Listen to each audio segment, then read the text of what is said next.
Hello YouTube and welcome to my Ableton tutorial series. In this video we're going to take a quick look how to create a 8-bar dubstep beat.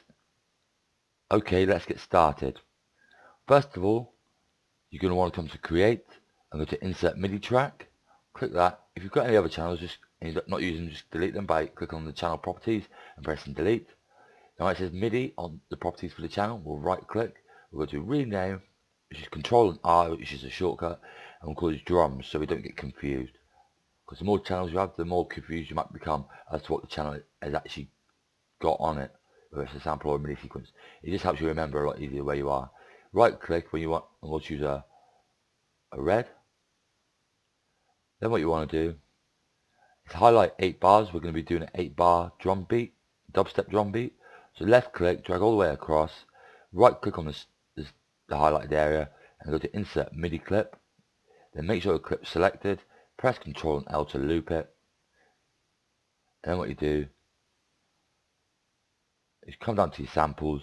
If you want the exact same samples I'm using, please see the link in the description and it will take you to MediaFire.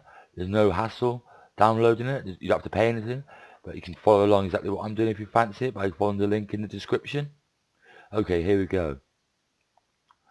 First of all, we want some one shots.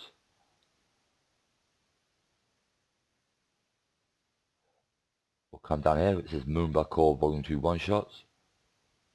We won't, that's not what we want.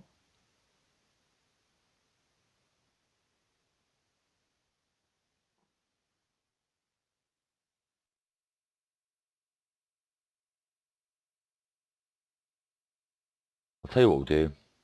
We'll go to drums, then we'll go to 909 kit core kit. We'll left click and we'll drag it across to the MIDI clip, the MIDI channel we've just created. And as you can see, now down here we've got hi-hats, crashes, kicks, and all that good stuff. Then click on your MIDI clip down here. As you can see, they've all been loaded in. Make sure that the headphone icon is turned on, highlighted blue, or you won't get any sound. And you can play the sounds to preview them by clicking on the corresponding key tab. So this will be a Ride 909.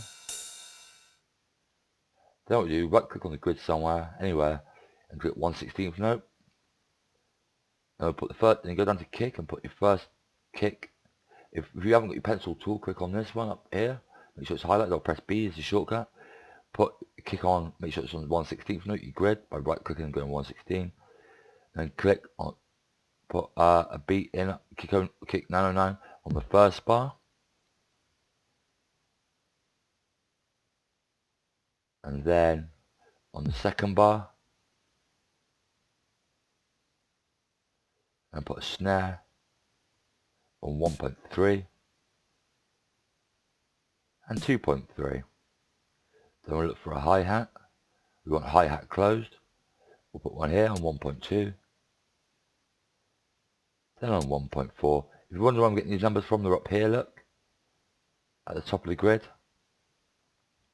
Then we'll put one on 2.2 and one on 2.4. And maybe one here. Then what we do, turn the pencil tool off by pressing B. You highlight all these, but you don't touch the notes when you highlight them. You drag from bar where it says 3, left click, make sure you're not touching any of the notes, and drag all the way across and let go. It will select the notes and the little gap that we want. Otherwise, when we duplicate it, it will be out of sync. But now what we do is press Ctrl and D once, twice, 3 times. It'll be a bit repetitive like that, so you press B to get the pencil tool back up again, or click up here. So we want to change bar 3. So what we'll do, we'll take this hi-hat out and put a snare there.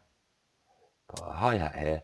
If I'm going too fast, feel free to pause the video at your convenience and take it nice and slow. Just follow exactly where I'm putting everything, like the hi-hats, kicks and snares.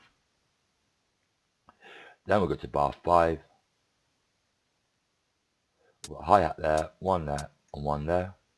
Then bar 7. We'll put a drum there, take that snare out, put a snare here, put a snare there, delete that hi-hat, put a hi-hat there, one there,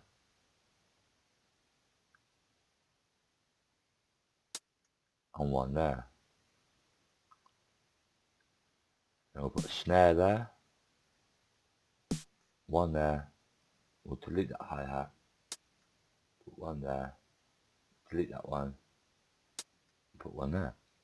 Then we'll look for a crash 909. We'll just play the back of it. That one's better. So right click on the grid and go to 1 bar. Put a crash here on bar 1. Put one on bar 3. Put one on bar 5. One on bar 7. And one on bar 8. Right click, goes to 1/16th note. And then turn your pencil tool off. And we'll play it back. Now we've got our basic. Whoops, one thing wrong with that. Well, we've got to set the tempo. A dubstep tempo ranges from anywhere from 140 to 160, but don't be afraid to experiment if it's either too fast or too slow. The tempo is not written in stone. I have seen tempos go up to 190 before to make it feel like it's got the dubstep rhythm, but we'll just put it up to 150 and that should be fine. That's halfway between 140 and 160. Now it should play back fine. Here we go, we'll play it back.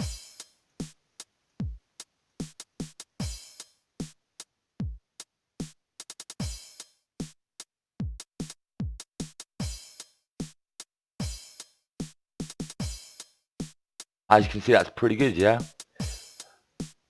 Feel free to use one shots if you want, if you've got any one shots to hand. What you would do if you want to use your own one shots, what you would do if you want to work with your own one shots, is come to drums, and where it says drum rack, you would drag that off onto the channel. Then you click on this box here where it says C3, make sure you can see C3, C sharp 3, D3 and D sharp 3. Then you would load the individual one shots in any of these banks.